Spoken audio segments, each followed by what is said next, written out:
Hey guys, welcome back to Fast Fix. In this video, we're going to show you how you can fix copyright claim on TikTok. Copyright is a legal right that protects original works of authorships, such as videos and music.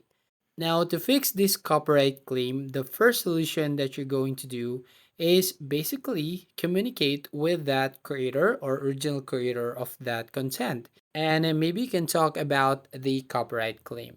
Second solution, you just need to remove that copyrighted content and you can repost another music or videos that not having that issue.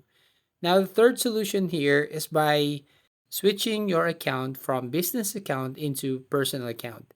To do that, tap on the profile icon right here at the bottom right hand corner.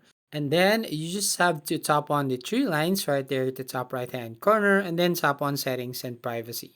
From here, tap on account and basically just need to select the switch to personal account. So as you can see here, you just need to switch to personal account to be able to use that videos or that music. Because as you can see, under certain circumstances, you may be allowed to use another party's copyrighted content without their permission.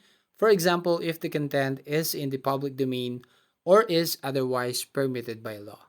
But to avoid having your content removed for copyright infringement, you should only post original content on TikTok. So if you intend to use content that belongs to somebody else, it's advisable for you to obtain their permission beforehand. So that's it. That's how you basically fix the copyright claim on TikTok. So if you find this video helpful, please consider to like and subscribe to the channel and don't forget to hit the notification bell to notify you on the next video.